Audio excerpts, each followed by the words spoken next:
अपने गुरु के लिए संपूर्ण जीवन समर्पित कर देना, अपने गुरु की आज्ञा में प्रत्येक पल चलना, अपने गुरु के लिए तन मन धन सर्वस्व वार देना, ये भावुकता नहीं होती, ये भाव होता है, गुरु के प्रति भाव होता है। और भावुकता और तत्कालिक परिस्थिति व्यक्ति घटना में होती है। बोले वो बहुत ऐसी परिस्थिति में था, भावुकता में आकर के इतने रुपए दे दिए।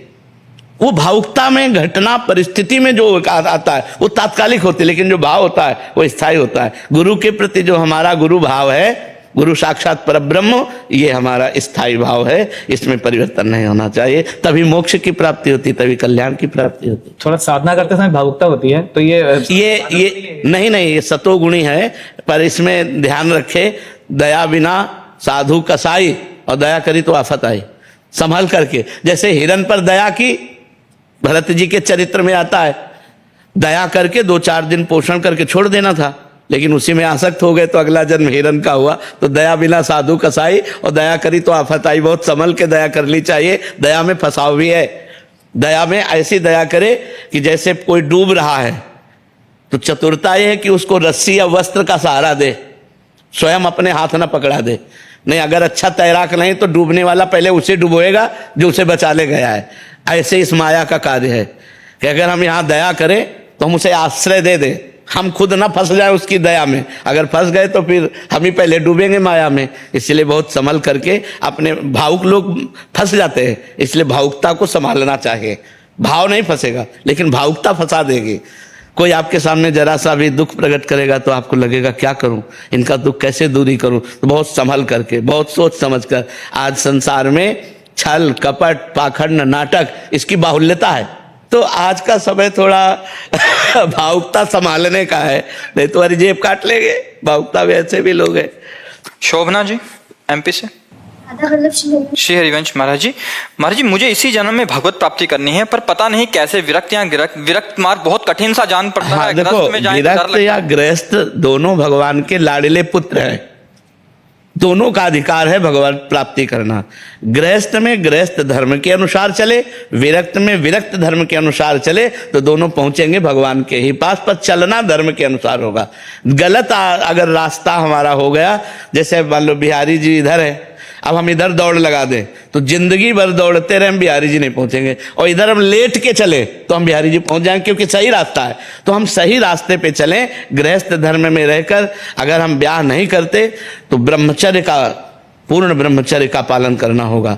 और बड़ा कठिन है ब्रह्मचर्य का पालन करना। देखो, बातें बनाना अलग बात है, जब वेदनाएं काम आदि की सताती हैं तो उन वेदनाओं को सहन करना केवल भजन बल से, दूसरा कोई बल काम नहीं करेगा। यदि आप डट के भजन करोगे और कुसंग से बचोगे तो ब्रह्मचर्य रह सकते हो, नहीं तो गृहस्थी में रह करके ब्रह्मचर्य रहना बहुत कठिन है। विरक्ति में कि भाई एकांत कमरे में किसी से मिल नहीं रहे, चलो भाई, जैसे गृहस्थी में परिवार के जन आ रहे हैं, वो सब हंस रहे हैं, सब खेल रहे हैं, अपने सब मनोरंजन कर, क्योंकि गृहस्थी में, और हमको उन्हीं के बीच में रह करके एक उदासीन जीवन भगवत प्राप्ति के लिए करना बहुत कठिन हो जाता है। और विरक्त में अगर हम कदम रखते हैं तो ये आग का मार्ग है। जैसे आग पे चलना है ना, चढ़ के मोम तुरंग पर चलिबो पावक माए, प्रेम पंथ अति कठिन है सबको निभात नाए। बोले मोम के घोड़े पे चढ़ के आग की ज्वाला से निकलना, समझो, मोम का घोड़ा पिघल जाएगा ना, मोम के घोड़े पे चढ़ के आग की ज्वाला से निकलना, ये विरक्त मार्ग है। कोई बिरला ही इसे पार कर पाता है, नहीं तो गिर जाता है। कोई कंचन में, कोई कामिनी में, कोई कीर्ति में फंस जाता है। भगवत प्राप्ति तक तो पहुंचना बड़ा कठिन होता है। तो हम धन्यवाद देते हैं कि आप भगवत प्राप्ति करना चाहते हैं, पर कहीं जाइएगा मत, अपने घर में रहिए, अपने परिवार में सुरक्षित रह करके सद्वृत्ति के द्वारा भगवान का भजन करिए और भगवत प्राप्ति करिए। अमित सूदन जी।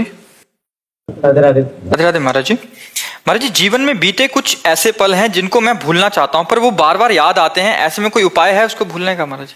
मन की प्रवृत्ति है वो भूत और भविष्य, इन दो पे ज्यादा विचरण करता रहता है। आगे क्या होगा कल्पना, पीछे जो हो गया उसका चिंतन।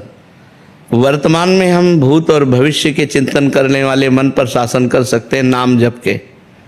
यदि हम भगवान का परम पवित्र महामंगलमय नाम जप करें वर्तमान में, तो हम उसके भूत भविष्य के जो चिंतन की प्रवृत्ति है उसको हम बदल सकते हैं। भूत भविष्य के चिंतन करने के जो संस्कार हैं वो नष्ट कर सकते हैं। वर्तमान में मंगल भवन अमंगलहारी, जो उमा सहित जय जपत पुरारी। जिनका नाम भगवान उमापति भी जपते हैं, उन्हीं भगवान का नाम यदि हम वर्तमान में जपें, जैसे हमारा ये सेकंड वर्तमान का राधा राधा राधा, तो मन भूत भविष्य के चिंतन को जो फेंकेगा वो डिलीट होता चला जाएगा, वो हम पर कोई प्रभाव नहीं पड़ रहा। और अगर हम नाम जप नहीं करते हैं तो धीरे धीरे धीरे धीरे ओवर थिंकिंग इतनी बढ़ जाती है कि हम डिप्रेशन में जाने लगते हैं। ये जो आज डिप्रेशन की बीमारी है ना, उसका कारण है ओवर थिंकिंग, व्यर्थ का चिंतन, अधिक चिंतन। और अगर हम यही परमात्मा चिंतन करें तो आनंद की अनुभूति होने लगे, हम निर्भय हो जाएं, हम निश्चिंत हो जाएं, हम निशोक हो जाएं। हम चिंतन करते हैं लेकिन गलत, कल्पनात्मक चिंतन, भयावह चिंतन, निगेटिव चिंतन। हम सकारात्मक चिंतन क्यों नहीं करते? क्योंकि पाप का दंड भुगाने के लिए हमारे साथ ऐसा बर्ताव किया जा रहा है। अगर हम नाम जप के द्वारा पाप नष्ट कर दें तो हमारी सोच सकारात्मक हो जाए, भागवतिक हो जाए। जैसे आगे पता नहीं ऐसा ना हो जाए, तो ऐसा हो जाएगा तो भगवान है ना, वो संभाल देंगे। सकारात्मक सोच आ जाएगी जब हम भगवान से जुड़ जाएंगे। यार अब तो अब कौन बचाएगा? भगवान बचाएंगे। यार अब क्या होगा? अब तो ये सब नष्ट हो गया। नहीं, भगवान ने जिन्होंने नई सृष्टि, एक ब्रह्मांड नहीं अनेकों ब्रह्मांड एक क्षण में रच दिए, वो हमारे लिए नया विधान बना देंगे। भगवान पर भरोसा है, सब ठीक हो जाता है। तो हमें लगता है वर्तमान के समय में यदि हम भगवान नाम जप करें और भगवान का भरोसा रखें तो हमारा जीवन अच्छा हो जाएगा। निगेटिव चिंतन से हम बच जाएंगे और भूत भविष्य की कल्पनाओं से बच जाएंगे। जो भूत में हुआ उसका सोचना, जो भविष्य में होगा उसका सोचना, दोनों व्यर्थ हैं। क्योंकि भूत में जो हुआ वो तो गया, अब भविष्य में जो होना है हमें पता नहीं है। हमें बहुत सावधान होकर के भगवान नाम जप करते हुए वर्तमान को सुधारना है। जी। डॉक्टर शिवाली अवस्थी जी। राधे राधे महाराज जी। महाराज जी, हम पति पत्नी भारतीय नौसेना में डॉक्टर हैं महाराज जी। महाराज जी सब अच्छे से कार्य कर रहे हैं महाराज जी। महाराज जी एक पूछना चाह रहे हैं कि हर बार गर्भ जब आता है तो गर्भपात हो जाता है महाराज जी, ठहर नहीं पाता। तो महाराज जी पूर्व जन्म के प्रारब्ध हैं या कोई कहता है भगवान की इच्छा है? महाराज जी नहीं, भगवान की इच्छा से पूरी सृष्टि रची गई है, केवल एक गर्भ की नहीं बात है। भगवान ने एक ही इच्छा केवल की है, एको हम बहुश्यामा, मैं एक बहुत रूपों में हो जाऊं। इसके बाद हमारी इच्छा लागू हो गई, वही हमारा पतन कराती है, वही हमें सुख देती है, वही हमें दुख देती है। अच्छे कर्म वाली इच्छा सुख देती है, बुरे कर्म वाली इच्छा दुख देती है। ये पूर्व का विधान है। जैसे मान लो आपका तो गर्भ स्रवित हो जाता है, गर्भ टिकता नहीं है, लेकिन गंगा मैया का तो गर्भ से प्रकट हुए बालकों को गंगा में फेंक देना पूर्व विधान। जानती हैं कि ये अष्टवसु हैं, इनमें सबको हमें मुक्त करना है, तो जहां प्रकट होते तो गंगा में फेंक देती जाके। 8वें वसु जो भीष्म जी के रूप में विराजमान है, उस समय महाराज शांतनु ने कहा तू कौन है? ऐसी माँ तो मैंने सृष्टि में नहीं देखी जो अपने नवजात शिशु को जल की धारा में फेंक दे। तो उन्होंने कहा, हमने कहा था आप प्रश्न मत करना, लेकिन आपने प्रश्न किया तो मैं देवी गंगा हूं। कांप गए कि पत्नी के रूप में माँ भगवती गंगा देवी, बस वो अब नहीं टिकूंगी और अंतर ध्यान हो गई पुत्र को लेकर। वही पुत्र महारथी अतिरथियों के वीरों के वीर भीष्म पितामह जी हुए। तो हम ये कहते हैं कि जैसे जिन जीवों को केवल आपके गर्भ में आने का लिखा हुआ है, लेकिन आगे जीवन लीला नहीं, तो गर्भ में आकर ही वो शांत हो जाएंगे, वो गर्भ स्रवित हो जाएगा, वो जन्म नहीं ले पाएंगे। तो अब जिन जीवों को लिखा जन्म लेते ही मर जाना, वो जन्म लेते ही मर जाते। जिनका लिखा है कि थोड़ा सा बाल, तो आप देखो हर तरह की आयु में मृत्यु हो रही। तो ये सब लिखा हुआ है, हमारे पूर्व कर्मों के अनुसार सब कुछ विधान है। जो जीव जितने मिनट का आएगा, जितने सेकंड का आएगा, उतने मिनट सेकंड टिक पाएगा। इसका नाम मृत्यु लोक है। तो इसमें हमें भगवान की आराधना करनी चाहिए और अपने पूर्व प्रारब्ध को नष्ट करके नए भाग्य की रचना करनी चाहिए। भगवान की आराधना से, भगवान के सुमिरन से, नाम जप से हम बहुत बड़े बड़े पापों को नष्ट कर सकते हैं। और पाप नष्ट हो गए तो गर्भ रह जाएगा। एक परिवार 18-20 साल उनको ब्याह किए हो गए और संतान नहीं होती थी, लेकिन उन्होंने छोड़ा नहीं। दंडवती परिक्रमा लगाना, सत्संग में आना, भजन करना, वो लगे रहे। तो 2 बच्चे एक साथ प्रकट हुए। भगवान करतुम अकर्तुम अन्यथा करतुम है। वो कोई साल नहीं जाता जिस साल वृंदावन की दंडवती परिक्रमा नहीं लगाते, खूब भजन करते साल। अब पाप नष्ट हो गए तो 2 पुत्र एक साथ प्रकट हुए, परिवार चलाने वाले हो गए। 18 साल बाद 18 साल बाद ब्याह के। तो हमें लगता है कि अगर हम भजन करें तो भगवान कृपा कर सकते हैं। वो कृपा कर दे, गर्भ रह जाए, बालक हो जाए, वंश चल जाए, उन्हीं की कृपा से है। तो खूब नाम जप करें, भगवत आराधना करें। गुरुदीप जी कनाडा से। राधे राधे। राधे राधे महाराज जी। महाराज जी, पिछले कुछ महीनों से आपका सत्संग और एकांतिक वार्तालाप बार बार सुनने के बाद मांस मदिरा इत्यादि का सेवन बिल्कुल छोड़ दिया। आपकी कृपा बहुत से राधा सुंदर, नाम जप बहुत करने का धन्यवाद प्रयास कर आपको, रहा हूं। धन्यवाद। मैंने अपने मन से आपको अपना गुरु भी मान लिया, जीवन क्रिया को उसी अनुसार चलाने का कोशिश भी कर रहा हूँ जैसे आप कहते हैं। महाराज जी, मैं इस आत्मा को अब दोबारा पुनः जन्म नहीं लेने देना चाहता महाराज। इसके लिए भजन चाहिए। हर समय राधा राधा राधा राधा, उठते बैठते चलते फिरते खाते पीते, क्योंकि कभी भी शरीर छूट सकता है। तो शरीर छूटने के समय यदि हम राधा बोले तो हमें भगवत प्राप्ति हो जाएगी, फिर हम आवागमन से मुक्त हो जाएंगे। जैसे अजामिल ने अपने बेटे के निमित्त से बुलाया नारायण, तो वो अंतिम समय था। नारायण पुकारते ही भगवान के पार्षद आ गए, यमदूतों की फांसी काट दी, उसका मंगल हो गया। तो हम हर समय नाम जप करें। पता नहीं कब हमारा शरीर पूरा हो जाए, अपने को पता तो है नहीं ना। चलते फिरते उठते बैठते कभी भी शरीर जा सकता है। ऐसा नहीं है कि हम 10 वर्ष और जिएंगे, हो सकता है जिए 10 मिनट, आखिरी हमारा चल रहा हो, क्या पता चले कब कहाँ घटना घट जाए। ये तो एकदम बिजली का कनेक्शन जैसा है, कट गया वो। तो इसलिए हर समय हमें नाम जप करते रहना चाहिए। नाम जप से ही हमें भगवत प्राप्ति हो जाएगी। गुरु भगवान कनाडा से यहाँ तक आप ले आए और अब अपना साथ कभी मत छोड़ना, मेरे साथ ही रखना आप। जी, खूब नाम जप करना, बस गंदे आचरण अब मत होने पावे। हाँ बिल्कुल। मुकेश साहू जी। श्री हरिवंश गुरुदेव। गुरुदेव भगवान, पूज्य कई संतों ने के श्रीमुख से सुना है कि 24 घंटे नाम संकीर्तन करने से कलयुग में आज भी भगवत प्राप्ति हो जाएगी। गुरुदेव भगवान, आप भी नाम कीर्तन पे बहुत एक 24 घंटा नहीं, 24 घंटे बराबर आजीवन हर समय नाम जप करो, भगवान की प्राप्ति हो जाएगी, इसमें संशय नहीं। एक 24 घंटा नहीं कि एक 24 घंटा किया और भगवान आके खड़े हो गए, नहीं तो कितने लोग कर लें। 24 घंटा कितना होता है? हमारे अंदर अखंड स्मरण चलना चाहिए।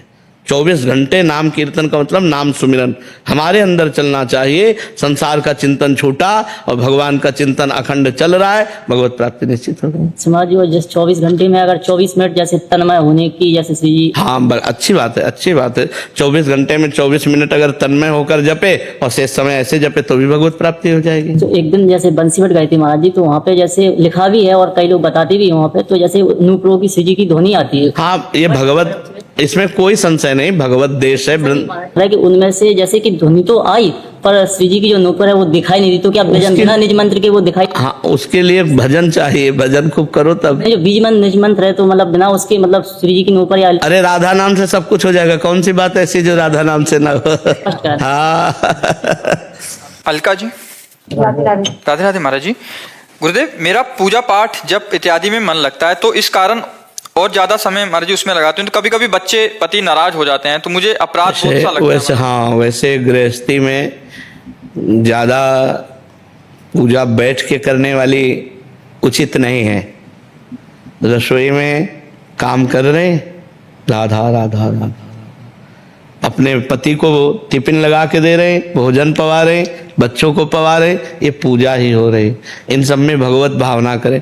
अब आप 1 घंटा पूजा कर रहे हो, बच्चे को स्कूल जाना है, पति को ऑफिस जाना है और वो सब असंतुष्ट हैं, तो मुझे लगता है वो पूजा ठीक नहीं है। पूजा उतनी ठीक है बैठ करके जिससे हमारे परिवार का बैलेंस बना रहे, हमारे परिवार में सब सुखी रहें। क्योंकि वो भूखे चले गए ऑफिस तो उनके अंदर आपकी भक्ति का विरोध पैदा होगा। बच्चा भूखा जा रहा है, ये सब ठीक नहीं है। बिल्कुल पूजा मत करो, हमारी बात समझो। अगर आप बिल्कुल पूजा नहीं कर रहे हैं तो आप अपने पति को भगवत भाव से, पुत्र को भगवत भाव से रसोई बनाई, ठाकुर जी को दिखा दिया, पवा रहे, बढ़िया पूजा हो रही। नाम जप करना है ना। देखो गोपी जनों की जब दिनचर्या में देखो तो लीप रहे तो भगवान का चिंतन कर रहे हैं, रसोई बना रहे तो भगवान का चिंतन कर रहे हैं, गाय दूह रहे तो भगवान का चिंतन कर रहे हैं, धान कूट रहे तो भगवान। क्या हम लोग ऐसा नहीं कर सकते? हल जोत रहे हैं, व्यापार कर रहे हैं, नौकरी कर रहे हैं, जो हमें पद सेवा मिली है हम भगवान का नाम जप करते हैं, उस सेवा पर ध्यान दें। हम लोग केवल उसी को पूजा समझते हैं, 4 अगरबत्ती घुमा दिया, फोटो रख करके और मूर्ति रख के, तो वो पूजा हो गई।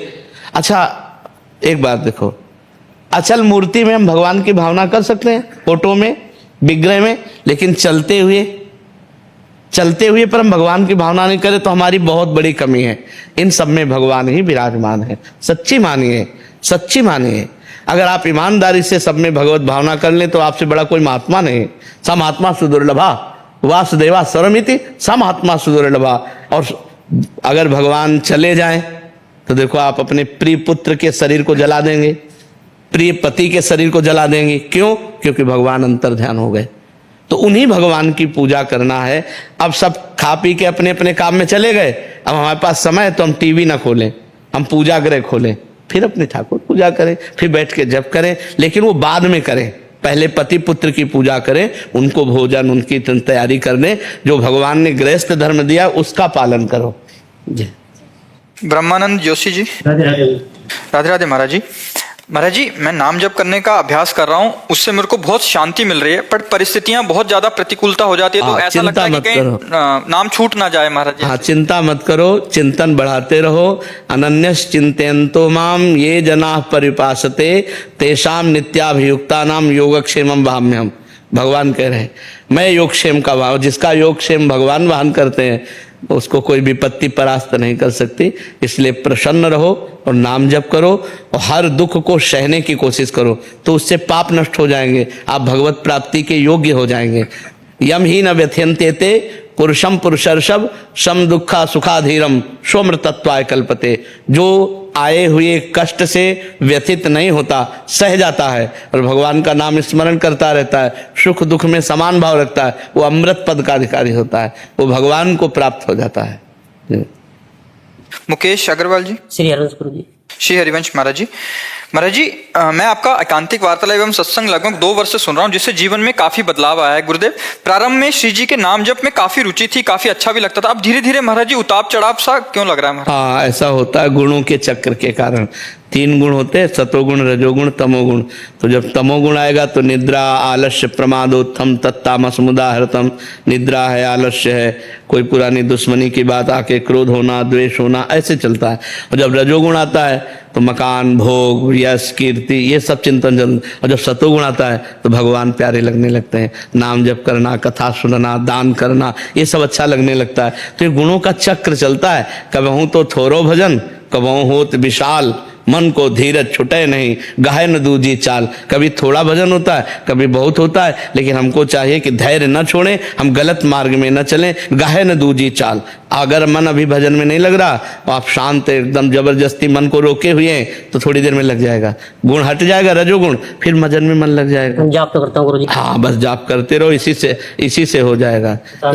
हाँ, उतार चढ़ाव तो सबके जीवन में आता रहता है, आपके ही नहीं, सबके जीवन। कभी बहुत भजन होता है, कभी भजन थोड़ा होता, कभी लगता है बिल्कुल नहीं हो रहा है, लेकिन हमको धैर्य नहीं छोड़ना, हमें चलना है, अपने मार्ग में चलना है, तो हम आगे जीत जाएंगे। त्रिगुण से ऊपर जहाँ उठे तो निरंतर भजन चलने लगेगा। त्रिगुणातीत निरंतर भजन होता है, लेकिन जब तक गुणों के अंदर है तो उसका प्रभाव रहता है, तो हम हारे नहीं, हम निरंतर अभ्यास करते रहें। श्री हरिवंश महाराज जी, पहले अपने परिवार में कभी पूर्वजों का पिंडदान या श्राद्ध नहीं किया, अब हम सभी रीति रिवाज त्योहार मानने लगे हैं, तो हमें अब पिंडदान या श्राद्ध अपने पूर्वजों का करना चाहिए? हमारे शास्त्रों के अनुसार है, शास्त्रों में जो आज्ञा है। देखो, कोई भी सिद्धांत हो, तस्मात् शास्त्रम प्रमाणम ते कार्या अकार्यो व्यवस्थित हो, ये भगवान श्री कृष्ण के वचन है। कार्य हो या अकार्य, इसका प्रमाण शास्त्र से लेना चाहिए। तो जब हमारे पुरखे हैं, हमारे पूर्वज हैं, उन्होंने शरीर छोड़ा है तो हमें पिंडदान करना चाहिए, क्योंकि हम उनके कुल परंपरा में हैं, तो हमारा अधिकार बनता है पिंडदान करना। उनकी अंत्येष्टि क्रिया जैसे की, तो अंत्येष्टि क्रिया के बाद हम पिंडदान करें, हम गया जाएं, वहाँ श्राद्ध करें। हमारा धर्म जो है उसके अनुसार चलना चाहिए। हमें लगता है कि मनमानी आचरण ना करे तो अच्छा है, जो हमारे शास्त्र कहते हैं उसके अनुसार चलना चाहिए। जो हमारे पूर्वज कर रहे हैं वैसा हमें करना चाहिए। अब आजकल लोग इतने विमुख होते जा रहे हैं धर्मशास्त्र से। वास्तविकता है ये, और ये संसार का नियम बन गया है। हम देख रहे हैं कि जैसे मैं मंदिर में पुजारी हूँ, तो लोग वहां पे आते तो वो स्वहित तो करते हैं, लेकिन दूसरों के पर उसकी कामना नहीं कभी करते हैं। वो चाहते हैं कि हमारा अच्छा हो, बाकी उसके बच्चे, उसका परिवार नष्ट हो। हाँ, बिल्कुल। लेकर के हमारा उनके साथ कई बार ब्राह्मण है, हमारा संतोष हमारा गुण है, लेकिन उस गुण को छोड़ करके हमें कई बार क्रोधाभास और क्रोधित मुद्रा भी अपनानी पड़ती है। तो मेरा तो प्रश्न है कि उस क्रोधित मुद्रा को प्राप्त करने के लिए क्या मैं वो देखो, ब्रह्म ऋषि, साधु महात्मा, ये समाज के सुधारक रहे हैं। देहदान शास्त्र सम्मत है ये। अगर हम जीवित हैं और स्वस्थ हैं और फिर दान करते हैं जीवित, तो बात हमारी बात अलग है। लेकिन अगर वो दिमाग शून्य हो चुका है, जिसे क्या कहते हैं, माइंड डेथ, ब्रेन हेमरेज, हाँ, ब्रेन डेथ, हाँ, कि वो कुछ सोच नहीं, अब नहीं, क्योंकि वो जो देने वाला है वो निर्णय नहीं कर रहा, इसलिए नहीं। अच्छा, जो मृत शरीर के बाद देने की बात आती है कि मरने पहले दे सकता है, संकल्प पहले हो जाए। हाँ, दे सकता है, क्योंकि हम अपने शरीर के अधिकारी हैं। अगर हमारे आंख से तुम्हारी आंख चल जाती है और हम तो मरने जा ही रहे हैं और हमारा प्राण निकल ही गए, अगर तुम्हारे काम आ जाती है तो हमें लगता है अच्छी बात है। लेकिन वो उसकी स्वीकृति से, दाता की स्वीकृति से, अगर वो दाता देना चाहता है तो देखो हमारे यहाँ इसका प्रमाण है, जिंदा दधीत जी ने अपनी हड्डियां दान की कि नहीं की? देवताओं को जगत मंगल के लिए दधीत जी ने अपनी हड्डियों का दान किया, जिससे वज्र बना और कई अस्त्र बने। तो एक ऋषि परंपरा ने ये हमें प्रमाण दिया कि अगर हम जगत मंगल के लिए अपने शरीर को दान करना चाहें तो हम कर सकते हैं, कि हमारा शरीर पूरा हो। वो तो जिंदा दे दिए थे, जिंदा, और मान लो हमारा शरीर पूरे हो, हमारी किडनी किसी काम में आ जाए, दिल किसी के काम में आ जाए, आंख किसी के काम आ जाए, वो बात है। मंगल है, दूसरों का मंगल है इसमें, इसलिए उसकी हम उस पर राजी नहीं है। वो जो ब्रेन डेथ, उस पर राजी नहीं, क्योंकि वो स्वयं निर्णय नहीं कर सकता जीव। अच्छा, अगर आप कह दो कि वो निर्णय नहीं कर सकता लेकिन वो जीवित है, तो उसकी हत्या करने का आपको अधिकार नहीं है। जैसे बालक अबोध, ऐसे वो कुछ बोल नहीं सकता, कुछ सुन नहीं सकता, कुछ समझ नहीं सकता, लेकिन जीवित है ना, तो उसकी हत्या करने का अधिकार किसने दिया? हमें बताओ, उसकी हत्या करने का अधिकार।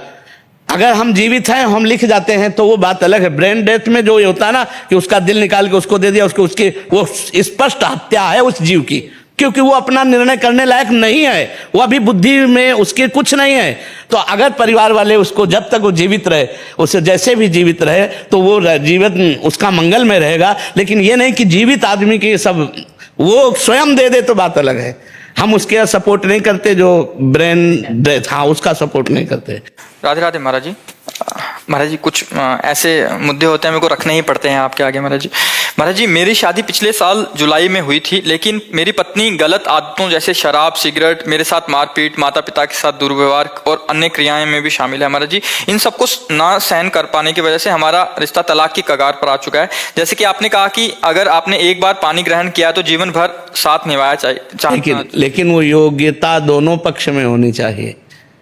अब कैसे तुम्हें बताएं, अगर वो बच्ची सही आचरण से चले तो एक परिवार को संभाल सकती है। अगर उसने आचरण अपने बिगाड़ लिए तो देखो, आप पति हो, आप कह रहे हो तलाक की स्थिति है। अगर तलाक होती है तो उसका भी जीवन संकटपूर्ण है और आपका भी जीवन संकटपूर्ण है। तो हमें लगता है अगर छोटे छोटे बच्चों के आचरण पवित्र कराए जाए, उनको व्यसन मुक्त किया जाए, कोई बच्चा व्यसन न करे, तो हमारा जो नवीन भारत की पीढ़ी है ये बहुत बढ़िया हो जाए। अब वो बच्ची अगर नशा ना करे, गलत आचरण ना करे, अपने पति से प्रेम करके एक सदगृहस्थी बचा सकती है कि नहीं बचा, पर वो आदत, तुम्हारा जीवन तुम्हारे हाथ में है। अगर तुम गलत आचरण करोगे तो तुम दुखी हो जाओगे, अच्छे आचरण करोगे तो सुखी हो जाओगे। देखो आपके सामने उदाहरण है, वो कह रहा है कि तलाक की कगार पर। क्या ब्याह इसलिए होता है? सदगृहस्थी बिगड़ गई कि नहीं बिगड़ गई? माना तुम दूसरा कर लोगे, तुम दूसरा कर लोगे, लेकिन आचरण अपवित्र हो रहे ना, भावनाएं अपवित्र हो रही ना।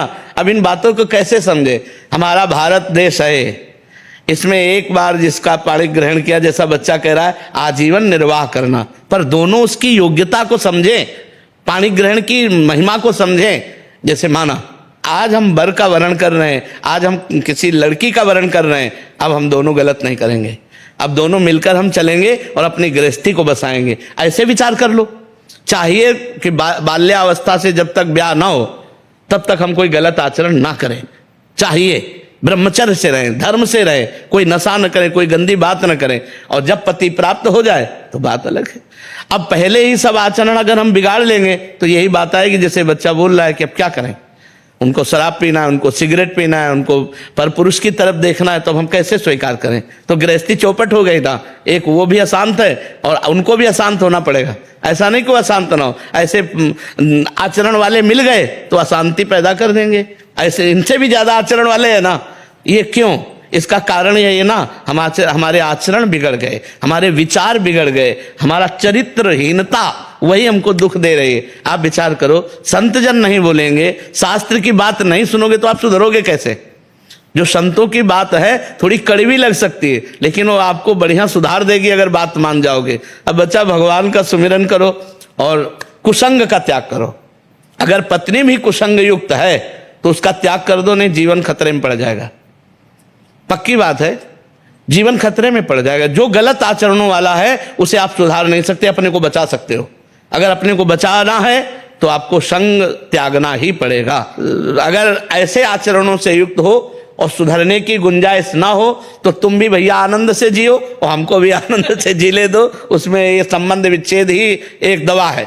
मारपीट नहीं, हिंसा नहीं, कोई झगड़ा मत करो। बच्चा हो चाहे बच्ची, दोनों को अपने आचरण सुधारने चाहिए। देखो, तुम गलत रहे होगे लेकिन तुमको गलत पसंद नहीं है। हमारी बात को पकड़ना। तुम गलत रहे हो लेकिन तुम्हें गलत पत्नी मिले ये तुम्हें चाह नहीं रहेगी। तुम्हें गलत पति मिले ऐसी चाह नहीं, तो फिर तुम गलती को क्यों स्वीकार किया? तुम भी गलत छोड़ो। गलत छोड़ो तो तुम्हें अच्छा पति मिलेगा, गलती छोड़ो तो तुम्हें अच्छी पत्नी मिलेगी और आपका परिवार बढ़िया चलेगा। तो हम छोटे छोटे बच्चों से लेकर नवयुवकों को संबोधन देते हैं, प्रार्थना करते हैं कि आप नशा छोड़िए, नशे से गलत होता है। आप व्यभिचार छोड़िए, आप अपनी पत्नी से प्यार कीजिए, आप अपने पति से प्यार कीजिए। और जब तक पति पत्नी का संबंध न हो तब तक ब्रह्मचर्य से रहिए। अब हम क्या कहेंगे? शास्त्र और अध्यात्म जो बोलेगा वही तो हम कहेंगे। जब तक ब्याह ना हो तब तक ब्रह्मचर्य का पालन करने का शास्त्र आदेश करते हैं। अब कौन हमारी बात को मानने के लिए तैयार? जो तैयार हैं उनका मंगल हो जाएगा। गिरीशा जी। श्री हरिवंश। श्री हरिवंश महाराज जी। महाराज जी, मेरा प्रश्न है कि भगवान जी ने इस सृष्टि की रचना की, हमें इंद्रियां भी दी और वही हमें शास्त्र के माध्यम से माया और भोग विषयों से दूर रहने की शिक्षा भी देते हैं। तो क्या मायापति जी ने माया की रचना माया से दूर रहने के लिए की है? देखो, भगवान ने दो पक्ष रखे हैं, एक सुख एक दुख, एक पुण्य एक पाप, एक माया एक भक्ति, दोनों रचे हैं। विष अमृत दोनों रचे हैं और रच करके छोड़ दिया। अब तुम विष पान करते हो या अमृत पान करते हो? तुम माया का स्वाद लेते हो या भक्ति का परमानंद लेते हो? ये आपके ऊपर छूट कर दिया है, जीव को स्वतंत्र कर दिया है। तुम जो चाहो कर सकते हो, चाहे अपने कर्म बिगाड़ कर दुर्गति, चाहे कर्म बनाकर सदगति।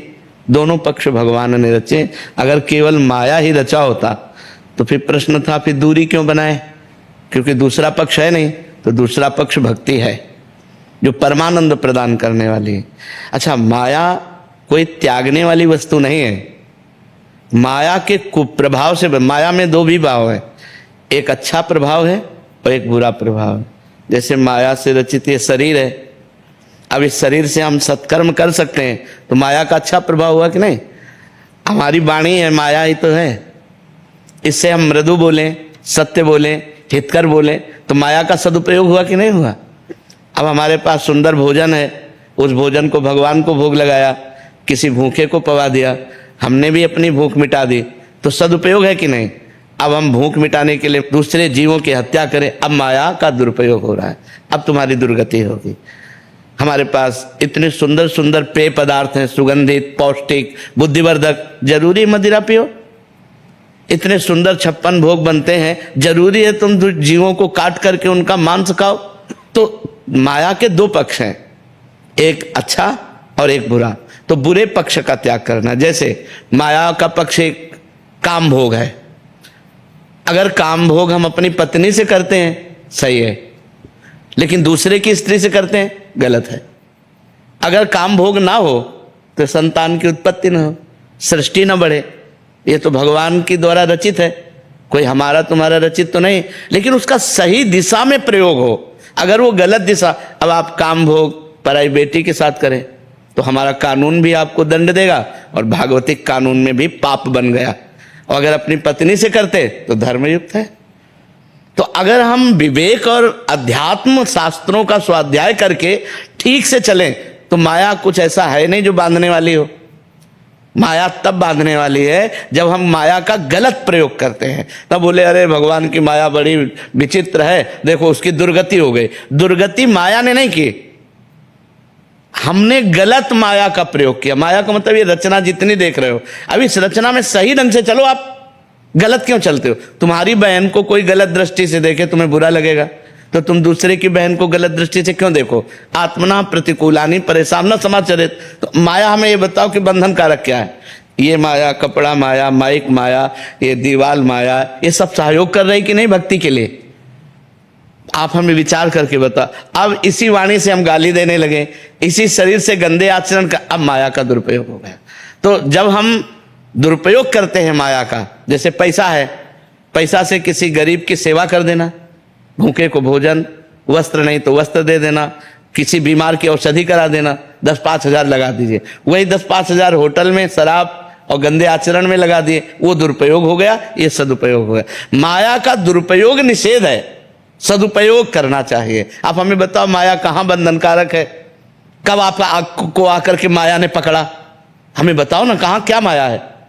आपके विचार गलत, माया हावी। माया वाले भगवान के द्वारा रचित ब्रह्म, आपके विचार सही, माया माँ है, हमारा पोषण कर रहे, खान पान, शरीर पोषण, अच्छे कर्म, सुख, आनंद। तो माया निषेध कहाँ है? निषेध है जब हम गलत करते हैं, तो हमें गलत का त्याग करना है। देखो लोगों की क्या है, इस समय जो बुद्धि है ना, वो केवल भौतिक जगत को देख रहे, अध्यात्म की भावना में नहीं है। कोई बिरला ही अध्यात्म में चल पाता है। अब देखो भारत में कितने हैं? 1 अरब 30-40 करोड़ तो होंगे, 40 करोड़ तो हो गए। अब उनमें से कितने ऐसे लोग हैं जो अध्यात्म में चलते हैं? चलने वालों में कितने ऐसे हैं जो सही चल पाते हैं? सही चलने वालों में कितने ऐसे जो पहुंच पाते हैं? ये बड़ा कठिन भगवान का माया का चरित्र रचा हुआ है। हम इसी में राजी हैं। जैसे नाली का कीड़ा नाली में ही सुख का अनुभव करता है, उसे अमृत कुंड में डालो तो उसे पसंद नहीं आएगा। ऐसे जो गंदे आचरण कर रहे हैं ना, उनको सही बात उपदेश करो तो वो बुरा लगेगा, उनको बुरा लगेगा, उनको अच्छा नहीं लगेगा। जैसे आप सब बच्चे हो, अब आए हो तो सुधरने के लिए ना, तो हम कड़वा भी बोलेंगे। तुम गर्लफ्रेंड बॉयफ्रेंड बनाना बंद करो, तुम कोई नशा मत करो, अपने माता पिता की आज्ञा में रहो। अब इसी को तुम बुरा मानो, तो फिर अगर संत जन तुम्हें नहीं उपदेश करेंगे तो शास्त्रों तक तुम्हारी पहुंच नहीं, तुम कैसे जानोगे कि अच्छाई क्या है और बुराई क्या है? नए बच्चे हो, संसार में आए हो, तुमको लग रहा है सुख चाहिए। अब सुख व्यसन में, व्यभिचार में, गंदे व्यवहार में, तो वही तुम्हें डिप्रेशन में ले जाएगा, वही तुम्हें सुस्त करने के लिए प्रेरित करेगा। ऐसी घटनाएं बन जाएंगी, वही तुम्हें नाना प्रकार के आचरणों में फंसाकर जेल पहुंचाएगा। तो संत और सदगुरुदेव और शास्त्र, इनकी बातों का मनन करे तो माया है ही नहीं। माँ माने नहीं या माने जो है नहीं लेकिन अपना कमाल कर जाती है है नहीं पर कमाल कर जाती है, बड़े बड़ों को भ्रष्ट कर देती है। ये है भगवान की माया। है नहीं? आप बताओ माया कहाँ है? कोई बताओ माया कहाँ है? आप माया हो, आप माया है नहीं है ना? हमारा अलग नाम है, आपका अलग नाम है, हमारा अलग, आपका अलग स्वरूप है, तो माया क्या है? अब हमारे और आपके बीच में जो आचरण है वो यदि गलत हो गए तो माया हो गए। अभी आप जब यहाँ से निकलेंगे तो आपसे कहा जाए माया से मिल के आ रहे हो, तो आप कहोगे नहीं, हम तो भक्ति का आनंद लेके आ रहे हैं। तो जब हम 4 लोग बैठ करके अच्छी वार्ता करते हैं तो वो भक्ति बन जाती है, और जब बुरी वार्ता करते हैं तो वही माया बन जाती है। बस इतना अंतर भगवान ने, इसीलिए दोनों पक्ष। अच्छा देखो, बाजार तभी अच्छी मानी जाएगी जब उसमें हर सामान मिले। अगर केवल मिठाई ही मिठाई मिले, कोई कहते मिर्च क्यों बनाई भगवान ने? नहीं यार, मिर्च की भी जरूरत है, हर चीज की जरूरत है। भगवान ने अपनी सृष्टि में सब कुछ बनाया है। अब हमको क्या पसंद है? हमको धर्म पसंद है कि अधर्म पसंद है, पाप पसंद है कि पुण्य पसंद है? हमको सुधरना है। भगवान से शिकायत लेकर ली कि आपने माया क्यों बनाई है, क्योंकि ये सब माया ही है। ये जो आप देख रहे हो, आपका रूप भगवान न बनाते, आपके हाथ न बनाते, आपके नाक न बनाते, आपके आंख न बनाते, तो बड़ा निषेधात्मक है। अब जिनके आंख नहीं, सोचो आप 1 मिनट आंख बंद करके देखो, अब आपको जीवन भर ऐसे रहना पड़े तो कैसा लगेगा? एक घबराहट पैदा हो जाती, नहीं हो जाती है? अब अच्छी अच्छी बातें भगवत चर्चा हो रही है, अब हमारे कान में सुनाई नहीं दे रहा। कितनी बड़ी पूरा जिंदगी। तो भगवान ने हम पर कृपा की, कर्मों के अनुसार ही मिलता है। हमें कृपा की भगवान ने कि इस जन्म में मानव देह स्वस्थ तुम्हें दे रहे हैं, जाओ अच्छे कर्म करो, परोपकार करो और भजन करके मेरे को प्राप्त हो जाओ। अच्छे बनने के लिए हमें चांस मिला है, क्योंकि हम सुअर बन के अच्छे नहीं बन सकते, हम कुत्ता बन के अच्छे नहीं बन सकते, क्योंकि उसमें इतना विवेक नहीं। हम मनुष्य बनकर अच्छे बन सकते हैं। तो भगवान ने कृपा की है माया रच के, ना कि गलती की है। राधा राधा राधा राधा राधा। महाराज जी हम सब लिखे आपके लिए राधा। द्वापर की सखी को आई बन के प्रेमानंद, द्वापर की सखी को आई बन के प्रेमानंद, प्रिया प्रीतम मिले कैसे पंथ बताए रही है। कृष्ण ही है राधा और राधा होए प्रेमानंद, अपनी कृपालुता सारे जग को दिखाई रही है। चलो भागो लूटो लूटो राधा नाम धन सब, चलो भागो लूटो लूटो राधा नाम धन सब, बावरी बनी वो अपनो सर्वस्व लुटाए रही है। जय जय संत भगवान की जय।